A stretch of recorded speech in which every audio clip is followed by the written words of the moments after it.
الحمد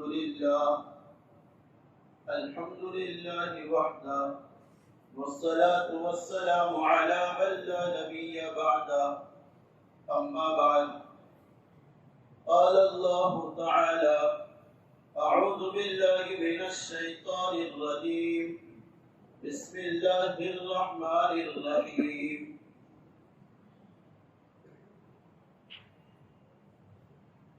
قل يا عبادي الذين أسرفوا على أنفسهم لا تقنطوا من رحمة الله إن الله يغفر الذنوب جميعا صدق الله العلي العظيم. وقال النبي صلى الله عليه وسلم قوموا ليلها وصوموا نهارها أو كما قال عليه الصلاة والتسليم. اللهم صل على سيدنا ومولانا محمد صلى الله عليه وسلم في أول كلامنا وصل على محمد صلى الله عليه وسلم في أوسط كلامنا وصل على سيدنا ومولانا محمد صلى الله عليه وسلم في آخر كلامنا. درود شریف پڑھیں. اللهم صل على سيدنا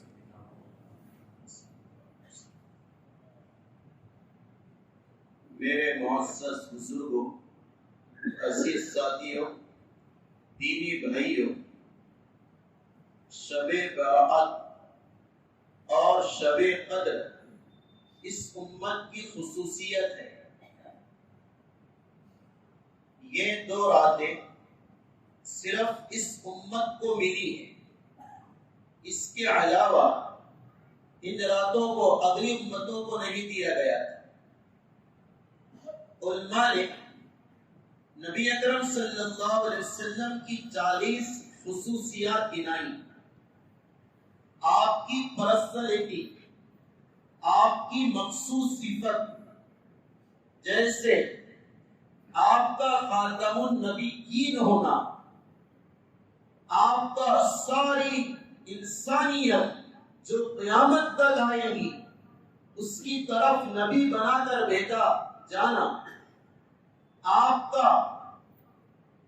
کے لیے زمین کی مٹی کو تیمم کا ذریعہ قرار دینا، آپ پر مسواک کا واجب ہونا، آپ پر تہجد کا واجب ہونا، آپ کے لیے 4 سے زیادہ بیویوں کی اجازت ہونا، مال غنیمت کا حلال قرار دیا جانا، صدقے کا آپ پر حرام ہونا، ہدیے کا حلال ہونا، نماز میں جیسے ہم سامنے دیکھتے ہیں اسی طرح نبی کا پیچھے دیکھنا، یہ ساری آپ کی خصوصیات ہیں.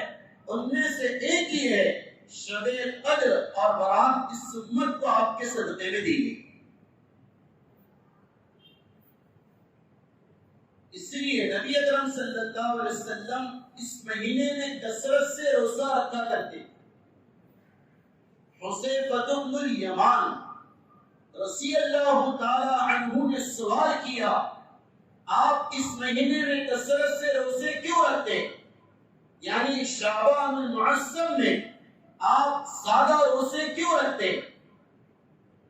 نبی اکرم صلی اللہ علیہ وسلم نے فرمایا، حذیفہ، اللہ نے رجب اور رمضان کے درمیان ایک مہینہ رکھا ہے جسے شعبان کہا جاتا ہے.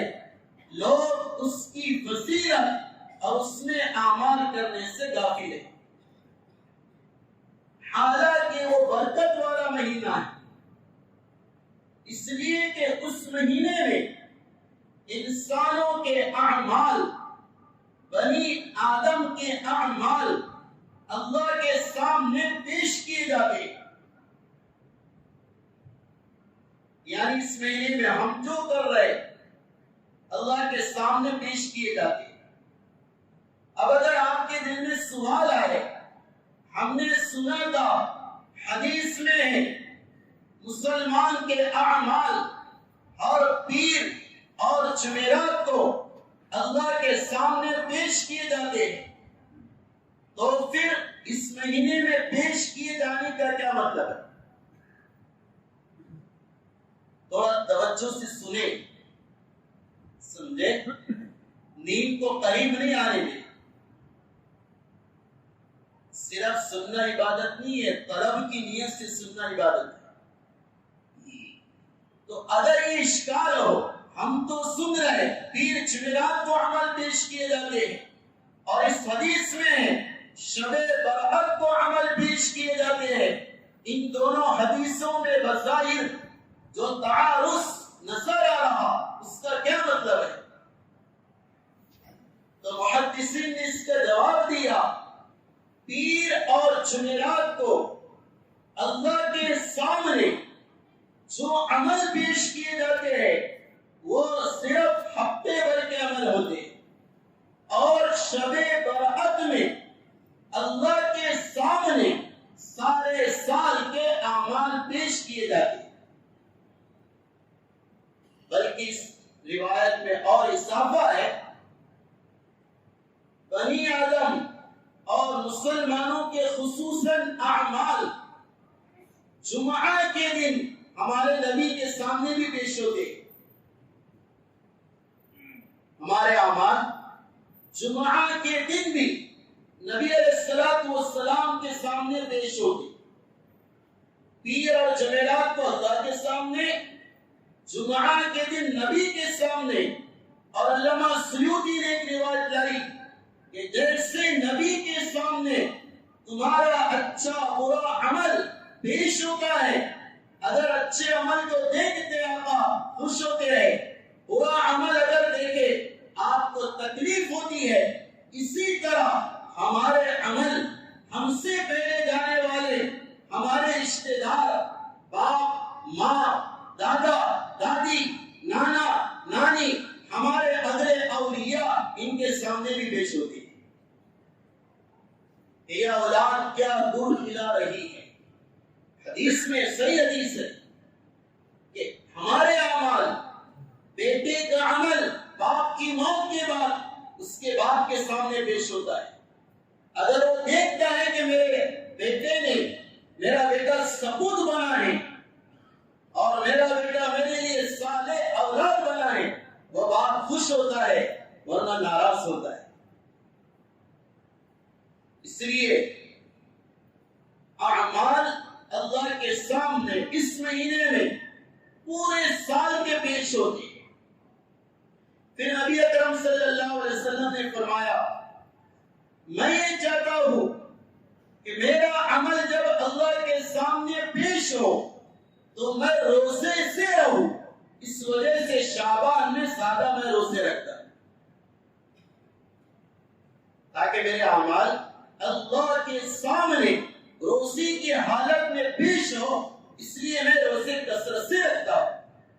یہ ہمارے نبی نے اس کی وجہ بتائی، اور آپ نے فرمایا اس مہینے میں ایک رات ہے، اسے شب برأت کہا جاتا ہے۔ برأت کی رات اگر اس میں کوئی صدقے دل کے ساتھ، اخلاص کے ساتھ، للہیت کے ساتھ، دینی حمیت کے ساتھ، دینی جذبے کے ساتھ اللہ کی عبادت کرتا ہے، اللہ تعالیٰ اس کو جہنم سے بری فرما دیتے۔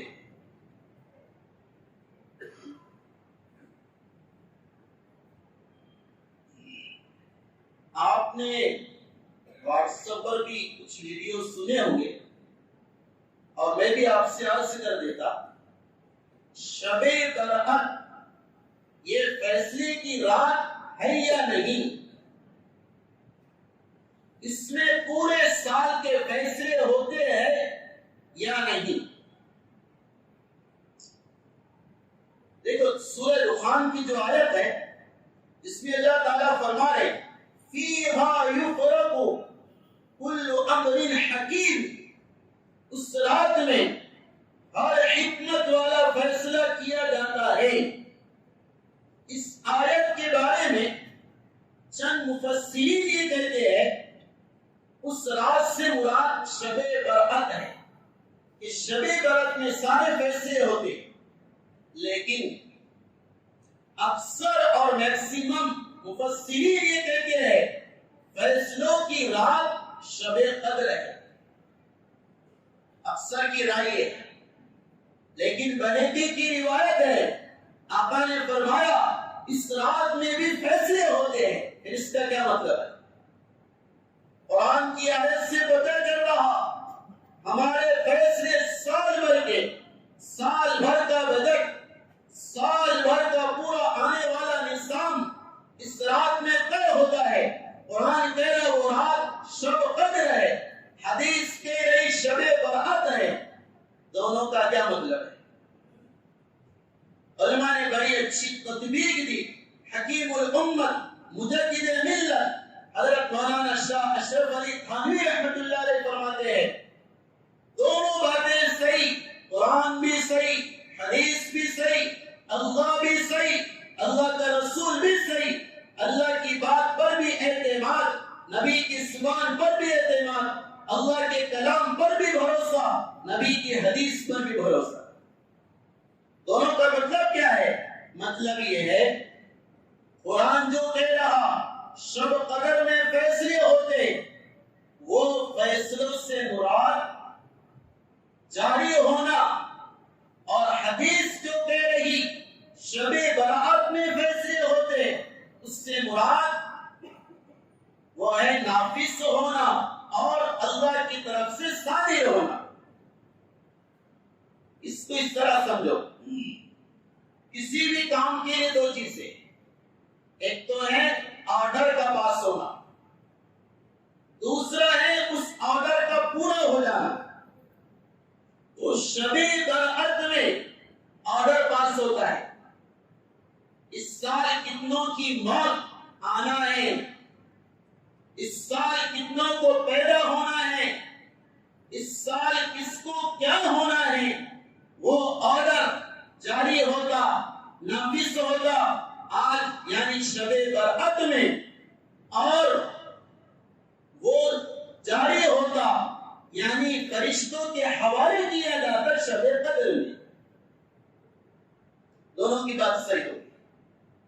حضرت تھانوی نے کہا اور اس کی تفسیر یہ لکھی ہے شب برأت میں اجمالاً فیصلے ہوتے ہیں، شب برأت میں اجمالاً مختصراً شارٹ اینڈ سویٹ اس طرح فیصلے ہوتے ہیں، اور شب قدر میں تفصیل سے اللہ فیصلے کرتے ہیں۔ سبحان اللہ، یہ ہمارے اکابر ہیں، ہر بات کی کھال نکال کر صحیح مضمون ہمارے سامنے پیش کرتے ہیں۔ تو یہ بات تو ثابت ہو گئی اللہ اس رات میں کسی نہ کسی طرح فیصلے کرتا ہے۔ یہ حدیث ہمیں کہتی، ہمارے آقا اس کا اہتمام کرتے تھے شعبان کا، تاکہ اچھی طرح اللہ فیصلہ کرے۔ امام محمد بن محمد الغزالی الشافعی رحمت اللہ علیہ لکھتا ہے جس کا فیصلہ اچھی حالت میں کیا جائے وہ فیصلہ بھی اچھا ہوتا ہے، اور اگر کسی کا فیصلہ اس حالت میں ہو کہ وہ کسی برے عمل میں مبتلا ہے، اس کا فیصلہ بھی برا ہوتا ہے، نیگیٹو ہوتا ہے، منفی ہوتا ہے۔ اس سے ہمارے نبی کہہ رہے اللہ اکبر، میں عمل کر رہا تاکہ میرا فیصلہ گویا کہ اللہ صحیح کرے۔ اللہ کے نبی تو بالکل برحق ہے، وہ ہماری تعلیم کے لیے کہہ رہے، ہمیں سمجھانے کے لیے کہہ رہے اس رات میں، اس مہینے میں عمل اچھے کرنا تاکہ پورے سال کا بجٹ تمہارے حق میں اچھا آئے۔ یہ ہمارے آقا اپنے عمل سے کہہ رہے۔ پھر اس کے بعد اس رات کے بارے میں بہت زیادہ افراد ہے، بہت زیادہ تفریق ہے۔ ایک جماعت نے اس کو بہت آگے بڑھا دیا، اس میں میں بدعات، خرافات، رسومات، اختراعات، غیر شرعی احکامات نافذ کر دیے، اور ایک جماعت نے کہا اس رات کی کوئی حقیقت ہی نہیں، ایک نے بہت زیادہ بڑھا دیا، ایک نے بہت زیادہ گھٹا دیا، جیسے یہودیوں نے حضرت عیسیٰ علیہ السلام کو نعوذ باللہ اتنا گھٹایا کہ انہیں ولد الزنا اور زانیہ کا بیٹا کہہ دیا، نعوذ باللہ، اور عیسائیوں نے اتنا بڑھایا کہ حضرت عیسیٰ کو اللہ کا بیٹا کہہ دیا، اور شریعت محمدیہ میں اعتدال ہے، نہ برا کہا نہ اللہ کے برابر کہا، یہ کہا اللہ کے نبی ہے، اللہ کی روح ہے، اللہ کے پیغمبر ہے، اللہ نے خاص مخصوص طریقے سے پیدا کیا۔ اسی طرح ہم کہتے اس رات میں نہ زیادہ افراط ہے، نہ بہت زیادہ تفریط ہے، نہ کوتاہی ہے، نہ بہت زیادہ اس میں سر تابی ہے، بلکہ اعتدال ہے۔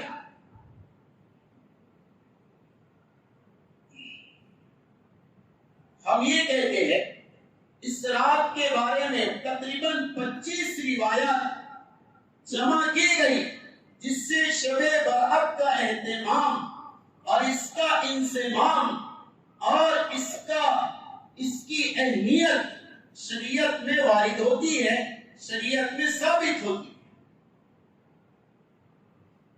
حتیٰ کہ ایک بڑے محدث ہے علامہ عبد الرحمن مبارک پوری رحمت اللہ علیہ، بہت بڑے محدث ہے، ان کی کتاب ہے ترمذی کی شرح تحفۃ الاحوذی، یہ اہل حدیث سے تعلق رکھتے ہیں، لیکن یہ انہوں نے اپنی کتاب میں خود لکھا ہے کہ شب برأت کے بارے میں اسے بے اصل بتانا اور اسے ثابت نہ ماننا حدیث میں کوتاہی اور حدیث میں کمی اور کم علم کی وجہ سے، حدیث میں کم نظری کی وجہ سے، اور محدث اگر ہوگا سمجھ لے گا آقا نے فضائل بیان کی،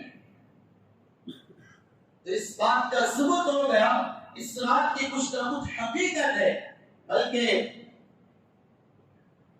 محبوب سبحانی مولانا عبد القادر جیلانی رحمت اللہ علیہ فرماتے ہیں فرشتوں کی تو عید ہے، ایک شب قدر ہے، ایک شب برات، جیسے تمہاری دو عید ہے، عید الاضحیٰ، عید الفطر، اسی طرح ان کی بھی دو عید ہے، تمہاری اور ان کی عیدوں میں فرق یہ ہے تم عید صبح مناتے ہو، دن میں مناتے ہو، فرشتے رات میں خوشی مناتے ہیں۔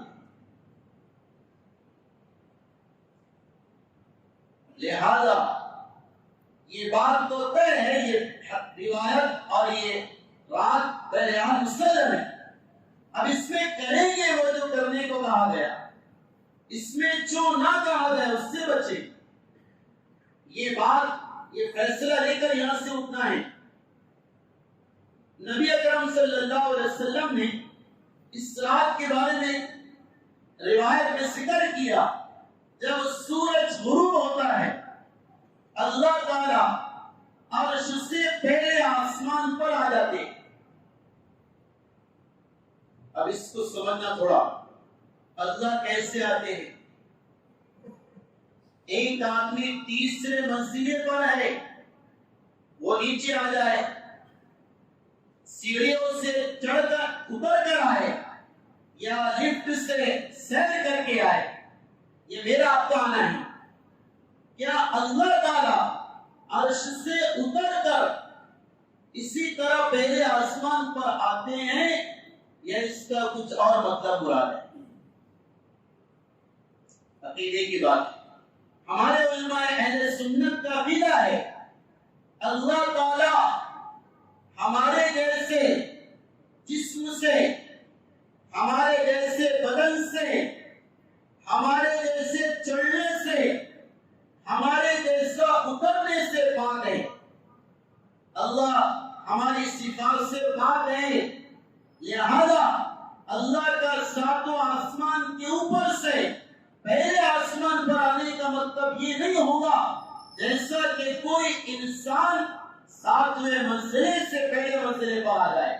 بلکہ مطلب یہ ہوگا کہ اس رات میں اللہ تعالی کی مخصوص رحمت، اللہ کی پرسنل نور، اللہ کی خاص الخاص برکتیں وہ پہلے آسمان پر آئے. سمجھے؟ ہم اللہ کی ذات کے بارے میں نہیں کہتے کہ اللہ علیہ آئے، نعوذ باللہ اللہ پہلے آسمان پر. سمجھ میں آئی میری بات؟ میں اس لیے کہہ رہا اللہ جگہ سے پاک ہے. اللہ کو جگہ کی ضرورت نہیں. جیسے مجھے بیٹھنے کے لیے جگہ لگ رہی تو میں بیٹھوں گا. اللہ جگہ سے پاک، اللہ مکان سے پاک، اللہ جہت سے پاک. فَأَيْنَمَا تُوَلُّوا فَثَمَّ وَجْهُ اللَّهِ. اللہ ادھر نہیں ہے، تم جدھر رخ کرو گے اللہ ادھر ہے. اللہ وہ تو صرف آسانی کے لیے ادھر ہمارا قبلہ توجہ ہے، ورنہ اللہ ہر طرف ہے. تو اللہ جہت سے پاک، مکان سے پاک، محل سے پاک، موقع سے پاک، منزل سے پاک، مقعد سے پاک، مقعد سے پاک، ان تمام سے پاک ہے. ساتویں آسمان سے پہلے آسمان پر آنے سے مراد اللہ کی مخصوص رحمت پہلے آسمان پر آ جاتی. اسی طرح جو تہجد کے وقتوں میں ہے، اللہ تعالیٰ آتے ہیں، اعلان کرتے ہیں مجھ سے مغفرت مانگو، اس سے بھی یہ مراد ہے. سمجھ آئی بات؟ تو اللہ کی خاص رحمت، جس سے روایت میں کہا گیا اللہ آ جاتے ہیں، سمجھانے کے لیے کہ اللہ آ جاتے ہیں، اللہ کی خاص توجہ، خاص نور، خاص رحمت آتی ہے.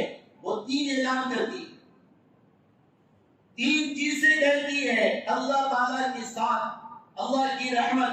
تین باتیں. پہلی بات الا من مستغفر فاتوب علیہ او کما قال. اے میرے بندو، تم میں سے کون گنہگار ہے، مجھ سے توبہ کرے، میں اس کی توبہ قبول کروں گا. یہ پہلا اعلان اللہ کی طرف سے. اور یہ اعلان کب سے ہوا؟ مغرب میں سورج جب سے غروب ہوا تب سے اعلانات شروع ہو گئے. انسان اور جنات کے علاوہ ہر مخلوق اس اعلان کو سن رہی. الا من مستغفر، کون ہے مجھ سے معافی مانگنے والا؟ تمہارے رب کی رحمت تمہارے قریب آ گئی. اور مسلمانوں، کوئی چیز تم سے دور ہے، تم تو اس وقت تھوڑا سا بے توجہی برت دیتے ہو. تمہاری عادت ہے کوئی قریب آ جائے، کوئی تمہارے نزدیک آ جائے، تم اس سے ملے بغیر نہیں رہتے، ملاقات کر لیتے ہو. اللہ کی رحمت قریب آ گئی اور تمہیں اپنے قریب بلایا. یہ پہلا اعلان. دوسرا اعلان الا من مستغفرین.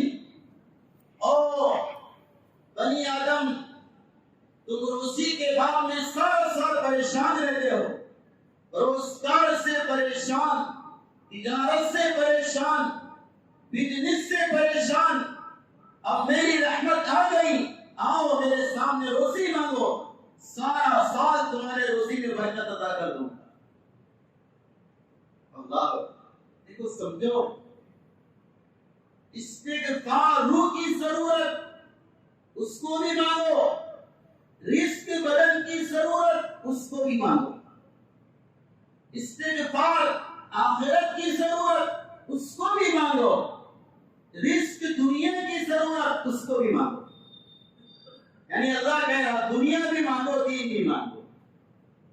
اور تیسری چیز الا من مبتلا فاعافیہ. اور کہاں ہے وہ بندے جو اپنی بیماریوں کے بارے میں پریشان ہیں، جو حوادث، مصائب، آلام، مسائل زمانہ اس سے دو چار ہے، لا علاج بیماریوں میں مبتلا ہے. آؤ مجھ سے مانگو، میں اچھا ہی کروں گا بلکہ تمہیں عافیت عطا کر دوں گا. واقعی عافیت ایسی صورت نکالوں گا، دنیا بھی اچھی ہو جائیں گی، آخرت بھی اچھی ہو جائیں گی. یا آقا نے فرمایا 30 ضرورت کا اعلان ہے میرے رسول کو دوستو. کوئی بنی آدم انسان چاہے کوئی بھی ہو تینوں کی ضرورت ہے, حتیٰ کہ جنات کی بھی ضرورت ہے. ارے سمجھ میں آ رہی بات؟ رزق, استغفار اور عافیت, یہ انسان کی جہاں ضرورت ہے یہ جنات کی بھی ضرورت ہے. اللہ ان سے بھی کہہ رہے تم کو مجھ سے مانگنا پڑے گا تو میں تمہیں یہ تینوں چیزیں عطا کروں. پھر نبی اکرم صلی اللہ علیہ وسلم نے فرمایا استغفار کی اللہ کی طرف سے جو درخواست ہے اس کا صلہ یہ ہوتا ہے کہ اللہ تعالیٰ اس رات میں بنو کلب کی جو بہت زیادہ تعداد میں بکریاں تھی ان کی بالوں کی مقدار کے برابر یا اس سے زیادہ بندوں کے گناہوں کو معاف فرما دے اور ان کی مغفرت کرتے ہیں. لاکھوں بکریاں تھیں ان کے پاس, بنو کلب کے پاس بکریاں لاکھوں, ان پر بال کروڑوں, اس سے زیادہ اللہ معاف کرتے ہیں اس رات میں. یہ اللہ کی مغفرت کا چیلنج ہے. کوئی میری مغفرت میں آنے سے باقی نہیں رہے گا, میں معاف کر دوں گا تمہیں. مانگو مستغفر, اس سے مانگو. نبی اکرم صلی اللہ علیہ وسلم نے فرمایا کہ اللہ تعالیٰ کو 2 آنسو بہت پسند ہیں. ایک وہ آنسو جو اللہ کے راستے میں شہید کا نکلتا ہے, وہ قطرہ آنسو کی طرح اللہ کو پسند ہے. دوسرا وہ آنسو جو کسی ایمان والے مرد اور عورت کی آنکھ سے اللہ کے ڈر سے نکلتا ہے, اللہ کو بہت پسند ہے. بلکہ علامہ آلوسی رحمۃ اللہ علیہ کے حوالے سے منقول ہے, مروی ہے ایک روایت, نبی اکرم صلی اللہ علیہ وسلم نے فرمایا استغفار کرنے والے کا آنسو, توبہ کرنے والے کی گر گراہٹ اور اس کا دعا میں دل بلانا اور اس کا اللہ کے سامنے رونے کی آواز نکالنا, یہ اتنا پسندیدہ ہے. وہ آواز اللہ کو ایسی پسند ہے کہ اللہ اس سے ذکر کرنے والے کے ذکر سے بھی زیادہ پسند کرتے ہیں. جو رونے کی آواز نکلتی ہے وہ آواز تسبیح کرنے والے کی آواز سے بھی پسندیدہ ہے. حجت الاسلام مولانا قاسم نانوتوی رحمۃ اللہ علیہ نے لکھا ہے ایسا کیوں, رونے والے کی آواز اللہ کے نزدیک ذکر کرنے والے کی آواز سے پسندیدہ کیوں ہے؟ حضرت نے لکھا ہے جس کی جہاں پر کمی ہوتی وہ چیز کی قیمت بڑھائی جاتی ہے. اللہ کے یہاں رونا نہیں ہے, آسمانوں میں رونا نہیں, فرشتے رو نہیں سکتے, فرشتے آنسو گرا نہیں سکتے. یہ بنی آدم کی خصوصیت ہے. فرشتے ذکر کر لیں گے, تسبیح کر لیں گے, آواز تسبیح کے ذریعے بلند کر لیں گے, وہ آسمانوں میں ہے, لیکن رونے کی آواز آسمانوں میں نہیں ہے. اس وجہ سے اللہ تعالیٰ کو رونے والے کی آواز زیادہ پسند ہے. حضرت مولانا قاسم نانوتوی نے لکھا ہے بڑوں کی بڑی بات ہوتی ہے, بڑی دقیق اور بڑی عمیق ہوا کرتی ہے.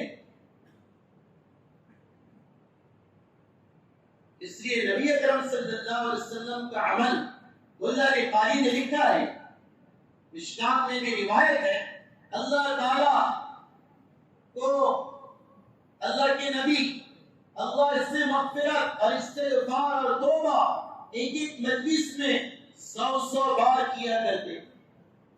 اور ایک روایت میں 70 بھی ہے, ایسا نہیں 170 سے مراد میکسیمم زیادہ بہت ایک مجلس میں استغفار کرتے تھے.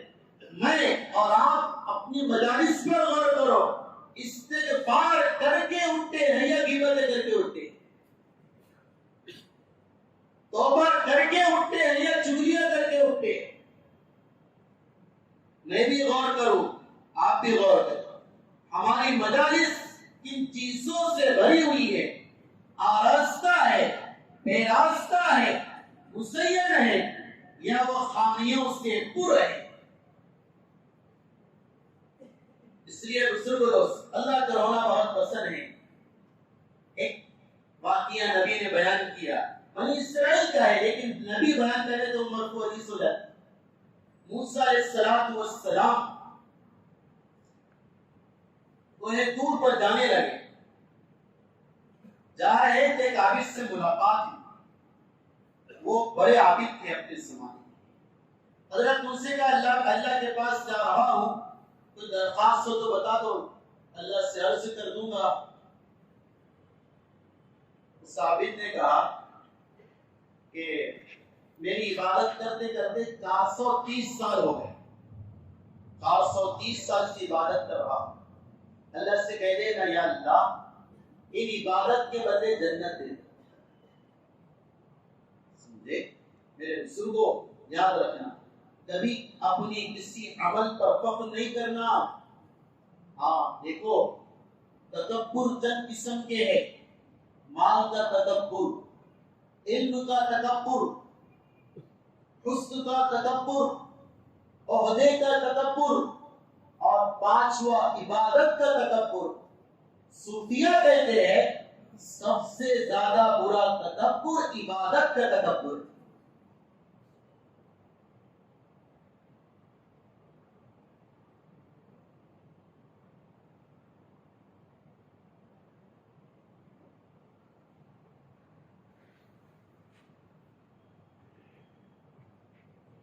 اس لیے کسی عبادت پر گھمنڈ نہ ہو.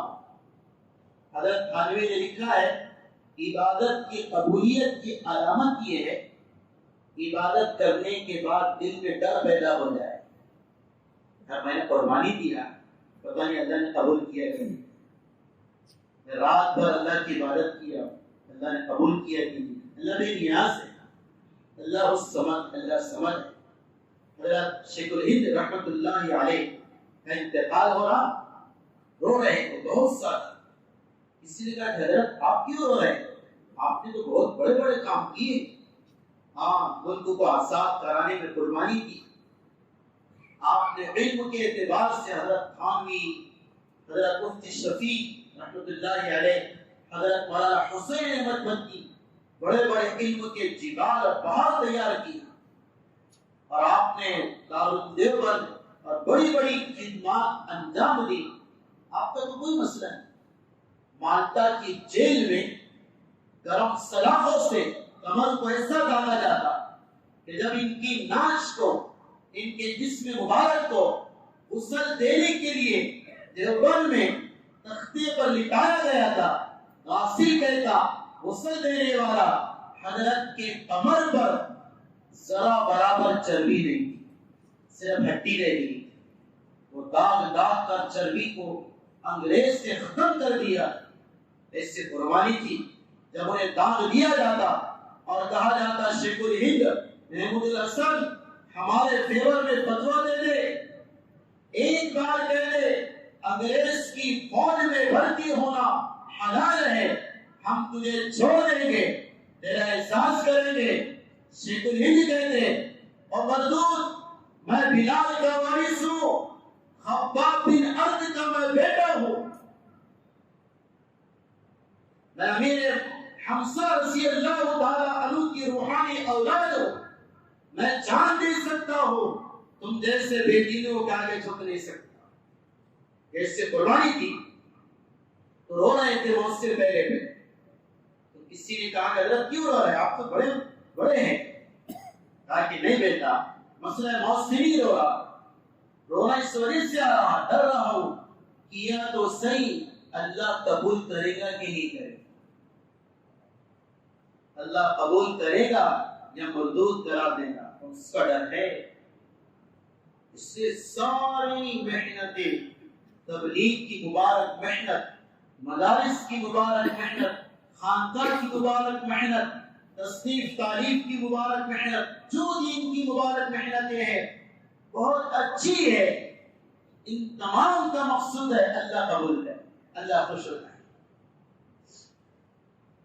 تو حضرت موسیٰ علیہ السلام سے ثابت نے کہا تھا تم جا رہے درخواست کر دینا. 430 سال عبادت ہو گئی، اللہ جنت دے دی، بہت عبادت کر دیا. موسیٰ علیہ السلام چلے گئے، اللہ سے بات چیت کی، اور اللہ کی بات کا مسئلہ تو بہت عزیز تھا اور بڑا عزیز تھا، اس کا وقت نہیں ہے. حضرت موسیٰ علیہ السلام اللہ سے بات کرنے میں وہ درخواست بھول گئے جو اس سے کہا تھا. واپس آنے لگے تو اللہ نے یاد دلایا کہ موسیٰ کچھ بھول رہے ہو گیا. ہاں وہ ایک عابد جو آپ کا بڑا پسندیدہ بندہ ہے، اس سے چھوٹی سی درخواست کی کہ اللہ سے کہنا بہت عبادت کر لیا، جنت دے دو. اللہ. ایک مرتبہ نبی اکرم صلی اللہ علیہ وسلم نے کہا تم میں سے کوئی اپنے عمل سے جنت میں نہیں جائے گا، کوئی نہیں. ایک صحابیہ نے پوچھا آپ اللہ کے رسول آپ کیا آپ بھی عمل سے جنت میں نہیں جائیں گے؟ کہا کہ نہیں، میں بھی اللہ کے فضل سے جنت میں جاؤں. حضرت موسیٰ علیہ السلام نے درخواست کی، وہ کہہ رہے 430 سال ہو گئے، جنت دے دینا اس کے بدلے. اللہ نے جلال میں کہا کہ جا موسیٰ اس سے کہہ دینا اللہ نے اس کی ساری عبادت ختم کر دی اور اس کا فیصلہ جہنم کے لیے کر دیا. اس سے کہہ دینا. حضرت موسیٰ علیہ السلام اس میسج کو لے کر آئے، اس عابد اور راہب کو سنایا. اس نے جب یہ پیغام سنا اس کی رونگٹے کھڑے ہو گئے، اس کا دل اور اس کا کلیجہ منہ کو آنے لگا، وہ تھرتھرانے لگا، کانپنے لگا، لرزہ اس پر طاری ہونے لگا. اس نے جذب میں آ کر کہا موسیٰ تو سن، چاہے اس نے کہہ دیا جہنمی ہو، لیکن میں تجھ کو گواہ بنا کر کہتا ہوں سن. وہ کہہ رہا تھا یہ جملے، اس کی آنکھوں میں آنسو تھے. موسیٰ گواہ رہنا، اللہ جنت میں ڈالے یا جہنم میں ڈالے میں اس کا در کبھی نہیں چھوڑوں گا. تکلیف بھی کرے اس کا در نہیں چھوڑوں گا. چاہے اس نے جہنم کا فیصلہ کر لیا لیکن پھر بھی در نہیں چھوڑوں گا. یہ اس کا کہنا تھا. اسی وقت جبرائیل آئے اور جبرائیل علیہ السلام نے آ کر سیدنا موسیٰ علیہ السلام سے کہا موسیٰ اس کا یہ کہنا کہ چاہے اللہ جہنمی کہہ دے در نہیں چھوڑوں گا، وہ در کہیں بھی ملے گا. یہ جملہ اللہ کو پسند آیا، اللہ نے جنت الفردوس میں اس کا مقام رکھ دیا. اللہ اکبر. اللہ کو تڑپنا، اللہ کے در پہ پڑے رہنا بہت پسند ہے. تو پہلی درخواست اللہ کی جو کی جاتی ہے مغفرت مانگو، توبہ کرو، بہت پسند ہے اللہ کو. دوسری درخواست رزق مانگو، حلال رزق مانگو. اللہ کی یہ لکھو، یہ کہو اللہ عافیت کی روزی عطا فرما. رشید کہا کرتے تھے عافیت کی روزی مانگا کرو. عافیت کی روزی میں دو باتیں ہوتی. پہلی بات اس روزی سے دین پر اثر نہیں پڑتا ہے. دیکھو غور سے سنیں بات. عافیت کی روزی کسے کہتے ہیں؟ اس روزی سے دین پر اثر نہیں پڑتا ہے. اور دوسرا عافیت والی روزی حلال کی ہوتی ہے، یہ روزی مانگو تھوڑا. اور تیسرا مصیبتوں سے، آلام، مصائب، پریشانیوں سے اللہ سے نجات مانگو، اللہ عطا کرے گا. کریں گے انشاءاللہ. اور بھی چند باتیں اس رات کے تعلق سے ہے. اس رات میں کیا ثابت ہے نبی اکرم صلی اللہ علیہ وسلم سے، کیا کرنا ہے کیا نہیں کرنا، ساری باتیں روایتوں میں. اس کا خلاصہ ہی ہے تقریباً 3 عبادت ہے اس رات جو کہ صحیح روایت سے ثابت ہے لیکن کیا جا سکتا ہے. پہلا عمل انفرادی عبادت کرنا، اپنی عبادت. یہ نبی اکرم صلی اللہ علیہ وسلم سے ثابت ہے.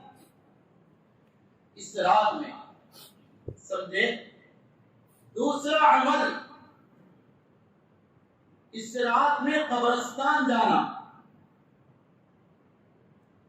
اور تیسرا عمل اس رات میں عبادت کر کے آئندہ کل ایک نفل شعبان کا روزہ رکھنا۔ یہ تین باتیں ثابت ہیں۔ سب سے پہلا جو مسئلہ ہے عبادت، اچھی طرح سمجھ لیا جائے، اس رات میں کوئی مخصوص پرسنل خصوصی عبادت نہیں ہے، فلا نماز، فلا عبادت، فلا طریقے سے دعا، ایسا کچھ ثبوت نہیں۔ آپ جو چاہیں اس رات میں کر سکتے ہیں۔ جس کو چاہے قضائے عمری پڑھنا ہے قضائے عمری پڑھو، صلاۃ التسبیح پڑھنا ہے وہ پڑھو، صلاۃ التوبہ، صلاۃ الحاجت، صلاۃ الشکر، قرآن تلاوت، ذکر، اذکار، دعا، صدقہ نکالنا، یہ ساری جو عبادات ہے انفرادی کرو۔ اپنے گھر پہ کرو تو بہتر ہے، اگر وہاں سستی کا ڈر ہے، سو جانے کا امکان ہے، تو پھر مسجد میں کرو۔ یہ ایک عمل۔ دوسرا عمل قبرستان جانا ہے۔ یہ نبی اکرم صلی اللہ علیہ وسلم سے ساری زندگی میں ایک بار ثابت۔ آپ کی 13 سال کی زندگی مکہ کی ہے، 10 سال کی زندگی مدینہ طیبہ کی ہے، یہ حکم مدینہ میں آیا تو 10 سال میں ایک بار جنت البقیع میں گئے۔ آپ کو جنت البقیع والوں سے بہت پیار تھا۔ آپ نے فرمایا جب اللہ تعالیٰ سب کو ختم کر دیں گے اور سور پھونکا جائے گا، سب سے پہلے میں اٹھوں گا، میرے بعد ابو بکر، پھر ادھر سے عمر، پھر میرے پیروں کی طرف سے عیسیٰ علیہ السلام اٹھیں گے، پھر اس کے بعد عام انسانوں میں سب سے پہلے جو اپنی قبر سے اٹھیں گے وہ جنت البقیع والے۔ محدثین نے لکھا ہے آقا کی نگاہ اپنے عام امتیوں میں، اور اس میں صحابہ بھی ہے، آقا کی نگاہ سب سے پہلے جنت البقیع والوں پر پڑی۔ کیا مبارک لوگ ہوں گے وہ جس پر سب سے پہلے آقا کی نگاہ قیامت میں پڑے گی۔ اسے قیامت کہہ سکتے ہیں۔ ملک شام میں قائم ہوں، کہاں قائم ہوگی؟ ملک شام میں۔ قیامت کا منظر میدان محشر ملک شام میں ہوگا، سب کچھ آ رہے ہیں وہاں پر، ہاں اپنا حساب لیتا ہے، کچھ نہیں رہے گا، چٹیل میدان، اور خصوصی جو ایک عدالت جو پیش ہوگی ملک شام، اس کے لیے روایتوں میں آتا ہے۔ تو بقیع والوں سے، بقیع غرقد ایک پیڑ کو کہتے، غرقد ببول کی طرح کا، اس جگہ وہ غرقد کے پیڑ اگا کرتے تھے، اس لیے اس کو بقیع کہتے۔ بقیع کے معنی ڈالنا، ڈالا ہوا، وہاں پر بہت سی چیزیں ڈالی دی جاتی نبی کے زمانے سے پہلے، پھر وہ اسے قبرستان بنایا گیا، اس کا نام جنت البقیع رکھی۔ بقیع کا باغ دنیا سے باغ ہے، وہ اس سے فضائی خیر وقت نہیں اس کا۔ تو نبی اکرم صلی اللہ علیہ وسلم ایک بار ان کی مغفرت کے لیے گیا، ایک بار ساری زندگی۔ لہذا اگر کوئی اس رات میں جانے کو ضروری سمجھے بغیر اور وہاں جا کر خرافات، بدعات، رسومات سے بچنے کے یقین کے ساتھ اگر جاتا ہے تو اس کی گنجائش ہے، اور اگر نہیں تو یہیں سے ایصال ثواب کر سکتے۔ جیسے مستورات کے لیے ہیں، ان کے لیے قبروں کی زیارت نہیں ہے، بلکہ ان کے لیے گھر سے ہے، جو کچھ پڑھ کر ہے بخش دو اپنے مرحومین کو۔ تو یہ اگر ہم کو جانا ہے تو تنہا جاؤ بہتر ہے، ایک دو ساتھیوں کے ساتھ جانا ہے۔ خرافات، شور شرابہ، محفل جما کر، مجمع جما کر غروب کے ساتھ اتنا شور شرابہ نہیں، حالات خراب ہے، تھوڑا سا ماحول کو بھی دیکھ لیا کرو، سمجھے؟ اس لیے میں تاکید سے کہہ رہا ہوں، اطمینان ہو تو جائے، ورنہ یہاں پر ہی آپ ایثار ثواب کر سکتے ہیں. اور ایثار ثواب کے بعد ہر سال کہتا ہوں بہت اونچا عمل ہے. علماء نے لکھا ہے جیسا پانی میں ڈوبنے والا بچانے والے کا منتظر ہوتا ہے، انتظار کرتا ہے، اسی طرح قبر والا اپنے پیچھے چھوڑ کر جو اس سے گیا اس کے اقارب ان کے آنے کا انتظار کرتا ہے. اللہ معاف کرے میرے دوستوں، بہت کمی ہے ہم میں، صرف سال میں ایک رات کو جاتے ہیں، باقی پورے سال جاتا بھی دیکھتے ہیں. ہاں وہ 30ویں میں چل جائیں گے، 10ویں کو چل جائیں گے اور 40ویں کو، بس بعد میں ابا کی قبر بھی معلوم نہیں. سمجھے؟ ایسا نہیں ہے. سن اللہ شامی نے لکھا ہے ہفتے کے 4 دن قبرستان جانا زیادہ پسندیدہ ہے، مستحب ہے. پہلا دن جمعہ، دوسرا دن سنیچر، تیسرا دن پیر اور چوتھا دن جمعرات. یہ 4 دن رئیس العلماء اور فقیہ الشام ابن عامرین شافعی نے لکھا ہے کہ 4 دن جانا افضل ہے، ہر ہفتے جانا چاہیے. اور ان میں بھی جمعہ ہو تو زیادہ رہتا ہے. بعض روایتوں میں آتا ہے کہ جمعہ کے دن جو اپنے کسی مرحوم کے قبر پر جاتا ہے، مرنے والا یعنی قبر والا آنے والے کے چہرے کو اچھی طرح دیکھ پاتا ہے.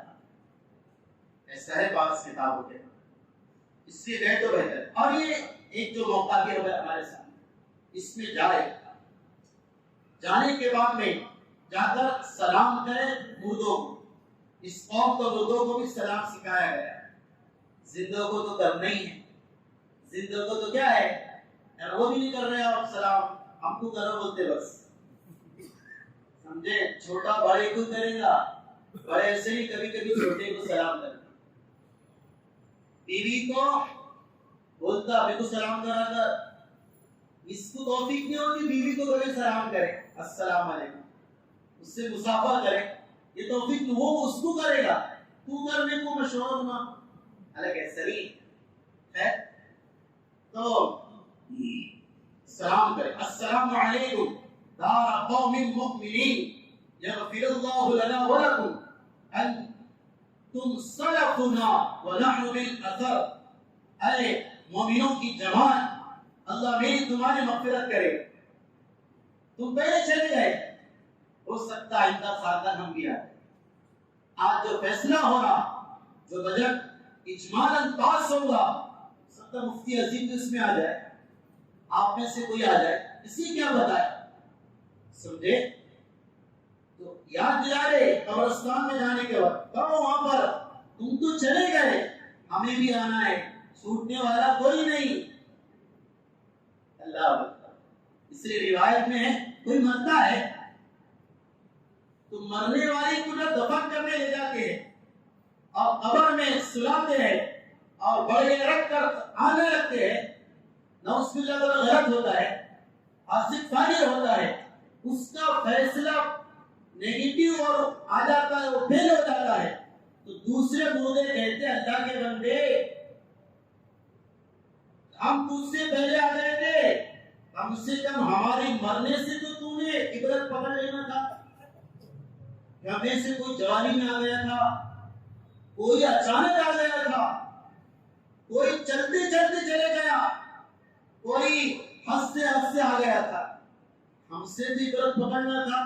تو کیا سمجھ رہا تھا کہ تو آنا ہی نہیں ہے؟ مجھے تو آنا تھا، کیوں تیاری نہیں کی؟ یہ یاد دعا یاد کرارے وہاں دعا کرو یا رفیل اللہ لنا ولکم، اللہ مجھے بھی معاف کرے، تجھے بھی معاف کرے، سارا قبرستان لوگوں.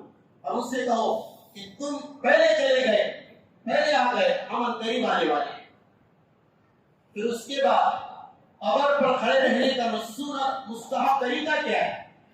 علماء نے لکھا ہے فتاوی ہندیہ عالمگیری میں، قبر کے پاس جاؤ تو سر کی طرف سے نہیں جانا. تم کو کیسے بتاؤ؟ دیکھو قبر کا سرانہ ادھر ہوتا اور پیر ادھر ہوتا، ٹھیک ہے؟ اگر آپ جا رہے ہیں یہاں سرانہ ہے تو ایسا اس کے سر کو کراس کر کے پیر کے پاس مت آؤ، بلکہ قبر پر جاؤ پیر کی طرف سے۔ کس کی طرف سے؟ پیر کی طرف سے۔ بعض علماء نے لکھا ہے سر کی طرف سے جاؤ تو مردے کو کچھ تکلیف ہوتی ہے سر ایسا اٹھانے، سمجھے؟ ہاں کتابوں کے اندر ہے، اس وجہ سے جائے پیر کے پاس اور کھڑے رہے، اور کچھ پڑھنا ہے تو پڑھنے کے لیے کہاں پر کھڑے ہونا؟ اس کے سرانے آ کر اس طور پر پیٹھ قبلے کی طرف رہے گی اور ہمارا چہرہ قبر والے کی طرف رہے، ایسے ایسی بس ایسا کریں، کیونکہ ہم جو مردے کو لٹاتے کیسا لٹاتے؟ اس طرح لٹاتے کہ وہ سیدھی کروٹ سویا ہوا ہے، اس کا چہرہ ادھر ہے، سمجھے؟ وہ ہم کو آسانی سے دیکھ لیتا ہے۔ یہ آداب ہے، امام احمد بن حنبل نے اس کو نقل کیا ہے، آداب کو بجا لائے تو اچھی بات ہے۔ وہاں جا کر آپ جو چاہے پڑھو، کوئی مخصوص نہیں ہے، جو چاہے، بلکہ بعض روایتوں میں ہے سورہ فاتحہ پڑھو، آیت الکرسی پڑھو، سورہ بقرہ کا پہلا اور آخری رکوع پڑھو، سورہ تکاثر پڑھو، الہاکم التکاثر، یاسین پڑھو، سورہ اخلاص پڑھو، اس طریقے سے وہاں پر سورتیں پڑھو۔ قبر کے پاس قرآن دیکھ کر بھی پڑھ سکتے ہیں، قرآن قبر کے پاس دیکھ کر بھی پڑھا جا سکتا ہے، اگر منہ زبانی یاد ہے تو دیکھ کر پڑھ لیں، ٹھیک ہے؟ اسی طرح جو مخصوص صورتیں ہیں، روایت میں آتا نبی اکرم صلی اللہ علیہ وسلم نے فرمایا جو 10 بار سورہ اخلاص پڑھے، کتنے بار؟ 10 بار سورہ اخلاص، قل هو اللہ احد پڑھے، اللہ تعالی اس کی برکت سے ایک محل جنت میں تعمیر کر دے۔ 10 مرتبہ قل اللہ پر، صحیح روایت مسند احمد کی۔ حضرت عمر نے کہا اللہ کے رسول پھر تو بہت زیادہ محل بنا دے گی جنت میں۔ سورہ اخلاص چھوٹی سی تو ہے، 1 منٹ میں 10 بار ہو جاتا، 2 منٹ میں۔ تو اللہ کے نبی نے کہا کہ عمر اللہ تعالیٰ کی بہت زیادہ دینے والا ہے، اللہ کی کمی نہیں۔ سورہ اخلاص پڑھو۔ ایک روایت میں ہے جو آدمی 200 بار سورہ اخلاص پڑھے، قل هو اللہ احد پڑھے، اللہ تعالی اس پڑھنے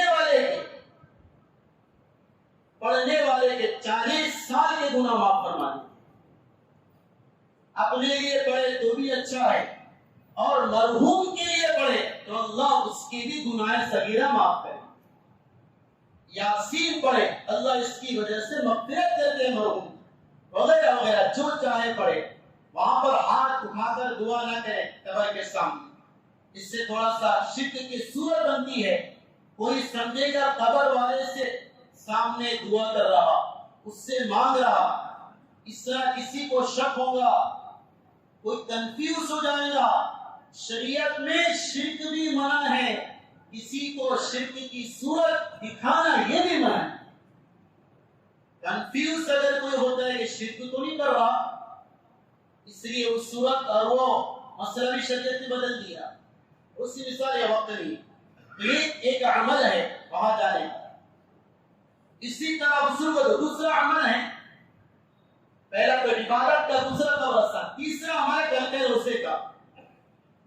کل کا روزہ مستحب ہے، ایک روزہ بھی رکھا جا سکتا ہے۔ اگر آج کسی نے رکھا ہو تو وہ بھی کل رکھ سکتا ہے، 2 بھی رکھ سکتے ہیں۔ ایسا نہیں کہ بعض لوگ کہتے 2 ہی رکھو، 3 ہی رکھو، 5 ہی رکھو، ایسا نہیں اس بارے میں۔ وہ صرف محرم میں ہے، عاشورہ کے اندر 9-10 کا رکھو یا 10-11 کا رکھو، اچھا ہے۔ یہاں ایسا نہیں، 1 بھی رکھ سکتے، 2 بھی رکھ سکتے، 3 بھی رکھ سکتے، 4 بھی رکھ سکتے۔ نفل روزہ ہے، کیا فضیلت ہے۔ نبی اکرم صلی اللہ علیہ وسلم نے فرمایا روزہ بدن کی زکات ہے۔ روزہ کس کی زکات ہے؟ بدن اور باڈی کی زکات ہے۔ زکات کا کیا مطلب؟ میں نے کہیں پڑھا نہیں، اپنی طرف سے کہہ رہا، صحیح صحیح ہے تو میری طرف سے ورنہ شیطان کی طرف سے. زکات کا مطلب یہ ہے کہ جیسے ہمارے بدن کے اعضاء ان سے گناہ ہو جاتے ہیں. کیا ہو جاتے ہیں؟ گناہ ہو جاتے ہیں. آنکھ سے، کان سے، زبان سے، اعضاء بدن سے اللہ تعالیٰ روزے کی برکت سے ان اعضاء کی زکات نکال دیتے، یعنی اعضاء کو پاک کر دیتے. کیونکہ زکات کے معنی پاک کرنا. جیسے مال کی زکات نکالتے مال کیا ہو جاتا؟ پاک ہو جاتا. اسی طرح باڈی کی زکات نکالنے تو باڈی بھی کس سے پاک ہوگی؟ گناہ سے. مشکات کی روایت ہے، نبی اکرم صلی اللہ علیہ وسلم نے فرمایا ایک نفر روزہ کوئی رکھ لے، جیسے گھر کا کوئی رکھ، اللہ تعالیٰ کیا عطا فرماتا ہے؟ اللہ تعالیٰ عطا فرماتے ہیں کہ اس کے درمیان، روزہ رکھنے والے کے درمیان اور جہنم کے درمیان گیپ کر دیتے. کتنی گیپ؟ اتنی گیپ. ایک کوا جو اپنے انڈے سے نکلا، جس کی عمر بہت طویل ہوتی ہے، وہ انڈے سے نکلنے کے بعد اوپر اڑنا شروع کرے، اڑتا جائے، چڑھتا جائے اور منزلوں کو طے کرتا جائے. وہ جہاں بھٹا ہو کر پہنچے گا، اتنی زمین سے لے کر اللہ تعالیٰ اس کے اور جہنم کے درمیان ایک نفر روزے سے گیپ کر دیتے. سمجھے؟ اتنی نفر روزے کی فضیلت اگر رکھنا ہو تو اس کی اجازت. یہ 3 عمل ہے جو میں نے آپ کو کہا. پھر چند اعمال جس کے اللہ تعالیٰ اس میں مغفرت نہیں کرتے، الگ الگ اس کو بیان کیے گئے. 10 سے کچھ زائد ہے. شرک کرنے والا اس رات میں اس کی مغفرت نہیں، مشرک اس کی مغفرت. شرک کی 5 قسمیں کی علماء نے، یہ 4 بیان کر رہے لیکن وقت بھی کم ہے، کیونکہ گھر سے ملا کے بات بھی کرنا ہے. 5 قسمیں لکھی ہے شرک کی علماء نے. شرک فی العبادات، شرک فی العلم، شرک فی القدرت، شرک فی الحکمت، شرک فی السمع والبصر. یہ 5 کیا مطلب؟ اس کا مطلب سمجھ لو، اللہ کی ذات اور اللہ کے صفات میں شریک نہیں کرنا. بس اللہ کی ذات میں بھی کسی کو شریک مت کرو، اللہ کی صفات میں بھی کسی کو شریک مت کرو. ہر شرک سے بچو، شرک سے بھی بچو، شرک کی صورت سے بھی بچو. خوب اپنے آپ کو بچاؤ شرک کی صورت سے، شرک کے قریب لانے سے. یہ بہت بڑا گناہ ہے، اللہ تعالیٰ اس کو معاف نہیں کرتے.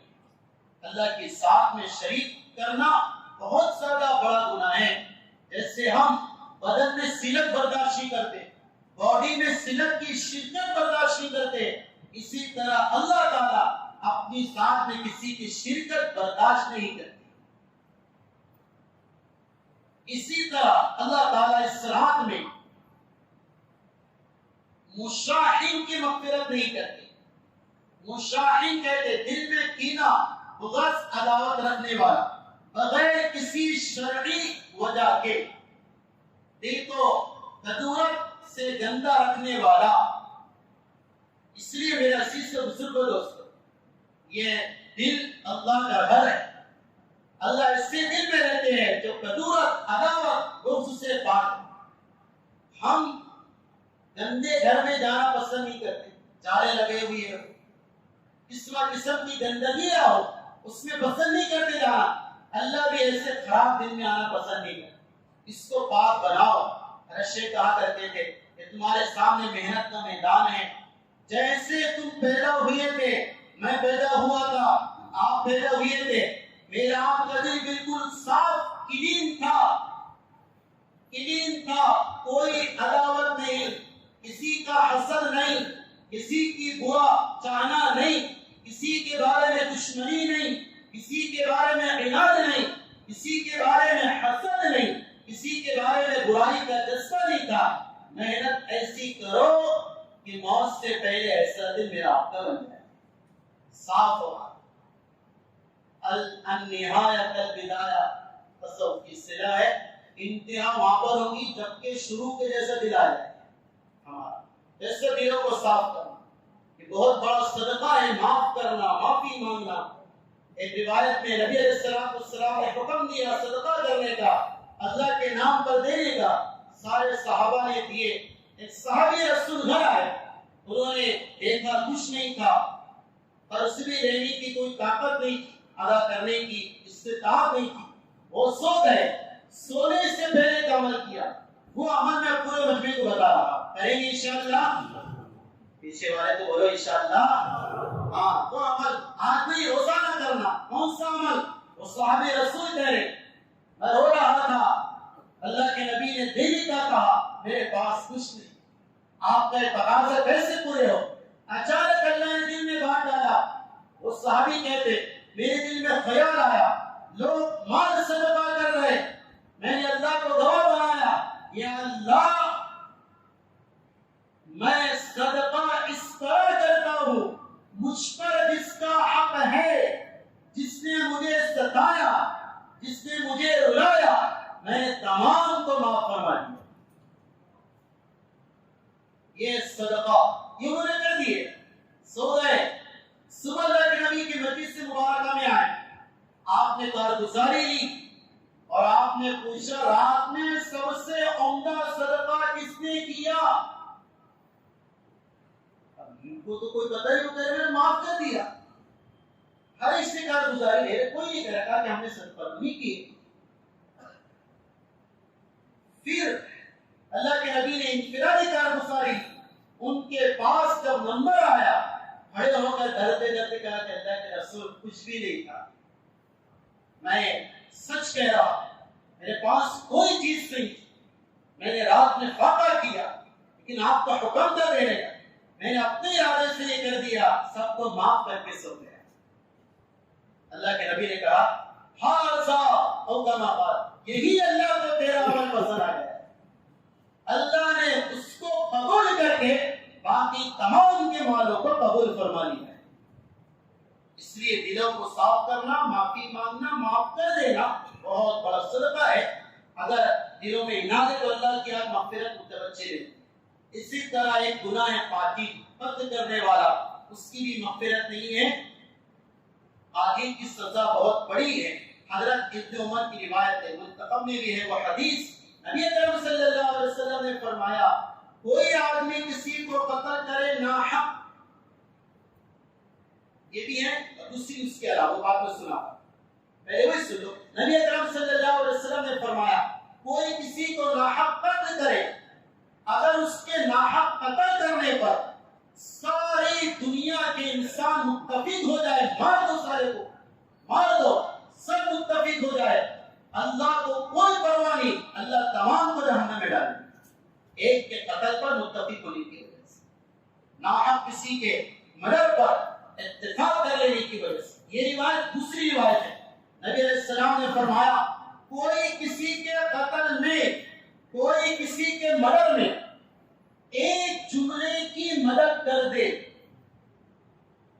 کوئی کسی کے قتل میں، کوئی کسی کے مرڈر میں تھوڑی سی ہیلپ کرے، تھوڑی سی ایک جملہ، وہ کل قیامت کے دن آئے گا اگر توبہ نہیں کیا اللہ کے سامنے حاضر ہوگا، سارے میدان محشر میں موجود ہوگا اس حال میں کہ اس کے پیشانی پر لکھا ہوا ہوگا یہ اللہ کی رحمت سے محروم ہے.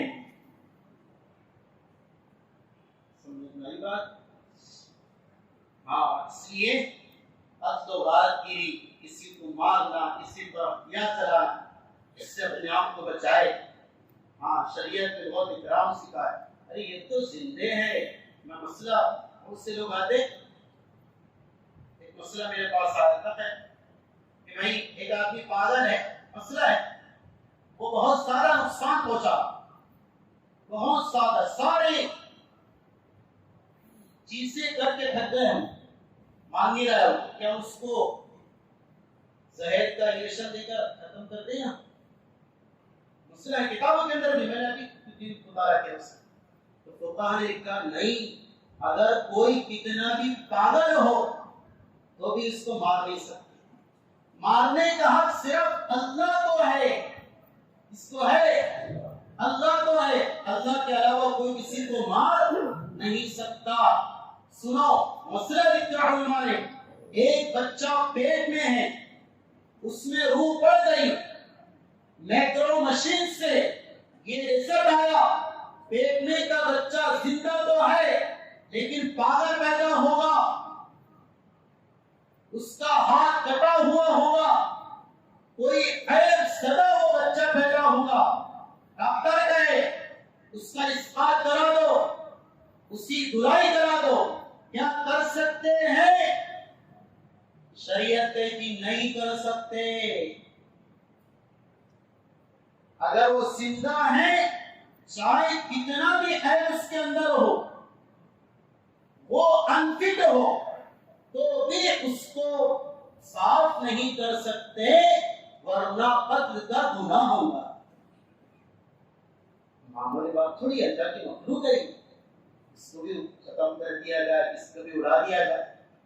ایک قطرہ اس کی عزت عبد اللہ سے افضل ہے، اس لیے تو عجیب علماء نے سزا لکھی، جان بوجھ کے مارنا دور کی بات ہے، عمدن مرڈر، کوئی آدمی کسی کو خطأً قتل کر دے، یعنی غلطی سے کوئی کسی کے ہاتھ سے مر جائے، مثلا گاڑی چلا رہا تھا، غلطی سے کوئی گاڑی میں آ گیا اور ایکسیڈنٹ ہو کر سامنے والا مر گیا، اس کی غلطی نہیں، اسی اڑا دیا، تو کیا ہوگا؟ شریعت کیا کہیں گی؟ کیا اس کو لاگو ہوگا؟ شریعت کہیں گی قتل خطا، غلطی سے کسی کو مار دینا، اس کی دو سزا ہے، پہلی سزا کفارہ، 60 دن کے لگاتار روزے رکھنا، دیکھو قتل خطا ہے، 60 دن کے کنٹینیو روزے رکھنا، اور دوسری سزا دیت، کیا مطلب؟ 10,000 درہم، کیا مطلب؟ 30 کلو چاندی یا اس کی رقم اللہ کے لیے صدقہ کرنا، یا جس کو مارا اس کو دینا دیت، اس کے اولیاء کو دینا، اس کے وارثین کو دینا دیت، یہ اس کی گویا کی سزا ہے۔ کسی کو غلطی سے مارنے پر، جان بوجھ کے مارنے کا تو تصور ہی نہیں، اس کا تو بس 3 وجہ سے خطر جائے شریعت، کوئی کسی کو مار ڈالے قصاصاً اس کو بھی مارو، کوئی مرتد ہو جائے اس کو بھی مارو، کوئی شادی شدہ زنا کر لے اس کو بھی مارو، یہ 3 ہیں، اس کے علاوہ کوئی کسی کو کبھی مار نہیں سکتا، اس کی کوئی گنجائش نہیں۔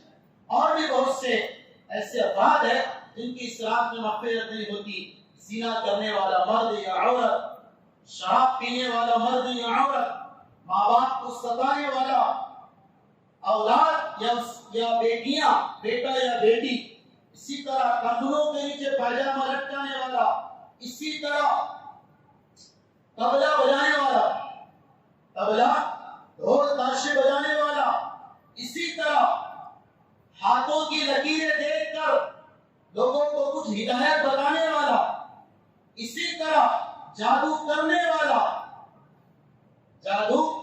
والا، ان تمام کی اس رات میں مغفرت نہیں۔ اگر یہ غلط صفت ہم میں ہے تو اس سے اللہ سے سب کی توبہ کریں۔ توبہ اللہ کو بہت پسند ہے۔ توبہ کے 4 شرائط، کتنے شرائط ہیں؟ 4۔ پہلی شرط یہ ہے اس گناہ سے الگ ہو جائے، بالکل نہ جانے کا اس کو ہے، دور ہو جائے اور ارادہ کرے کہ اس کے قریب بھی نہیں، دوسری شرط۔ اور تیسری شرط اللہ سے معافی مانگنا، اللہ سے توبہ کرنا، سچے دل سے رو رو کر اللہ کے سامنے گڑ گڑا کر اللہ کو منا لینا۔ اور چوتھی شرط اگر کسی کا وہ مالی حق ہے تو اس کو ادا کر دے، کسی کا قرضہ ڈبویا، کسی کا مال ہڑپ کیا، کسی کی جگہ دبا دیا، کسی کا کوئی ناحق حق ختم کر دیا، بہنوں کا میراث کا حق دبا دیا، بھائی کا میراث کا حق دبا دیا، یہ گناہ ہے، اس کو واپس کرنا پڑے گا اور اللہ سے توبہ کرنا۔ اللہ کو توبہ پسند ہے۔ ایک بات کہہ کر اپنی بات ختم کروں۔ غالب نے کہا تھا، جن کی شعراء کی دنیا میں ایک بڑی اہمیت ہے غالب کی، کہ کعبہ کس منہ سے جاؤں گے غالب، کعبہ کس منہ سے جاؤں گے غالب، شرم مگر تم کو آتی نہیں. یہ غالب نے کہا. غالب تھے. وہ شاید اس شعر میں ایسا کہے مایوس کر رہے کہ تم نے اتنی گناہ کیے تو کعبہ جا کر اللہ کو کیا منہ دکھاؤں. تو ہمارے صوفیہ کی علماء بھی بہت بار کے خان نکلا تاکہ غالب اللہ کی رحمت سے محروم مایوس کر رہے. تو ایک اللہ والے شاہ محمد احمد الہی رحمت اللہ, انہوں نے کہا کہ غالب کا شعر مجھے پسند نہیں آتا, تو انہوں نے اس پر ایک شعر کہا, وہ سنانے لگا. ہوں یہ سن لو تو انشاءاللہ آپ کی بہت مزہ آ جائے گا. غالب کو انہوں نے جواب دیا. غالب کیا کہہ رہا؟ غالب کہہ رہا کعبہ کس منہ سے جاؤ گے غالب, شرم مگر تم کو آتی نہیں. اس پر حاشیہ لگایا شاہ احمد نے, اور سن میں اسی منہ سے جاؤں گا, شرم کو خاک میں ملاؤں گا, رو رو کر اس کو مناؤں گا, اسی طرح اپنی مراد ان سے حاصل کر آؤں گا. سبحان اللہ. چاہے کتنا بھی کالا مورے کر جاؤ, اللہ کی ذات ہے, شرم کو بارے طاق رکھو, اس کے سامنے پیشانی ٹیکو, اللہ معاف کر دے. اس شرط کے ساتھ کے حقوق و عباد ہے اسے ہم گویا کہ ادا کر دے اور اللہ سے معاف. اللہ تعالیٰ ان تمام باتوں پر عمل کی توفیق سعید عطا فرمائے. اس لیے آپ سے درخواست کی ہے بزرگ و دوست, عبادت اطمینان سے کرے, یہاں کرو اپنے گھر پہ کرو, جہاں کرنا ہے کرو, شور شرابہ نہ کرے, مردی سے جمائی نہیں, نایانی سے پرہیز کرے. حضرت مولانا یوسف صاحب لدھیانی رحمۃ اللہ علیہ کے یہ مکاتب میں اس رات میں جیسے عبادت اہم ہے تو گناہ کا بھی درجہ بہت بڑا ہوگا, سمجھے. اس وجہ سے ہم سے ایسا نہ ہو کہ نیکی برباد گناہ لازم آ جائے, نیکی کر دریا میں ڈال, ایسا کوئی عمل ہم سے نہ ہو جائے.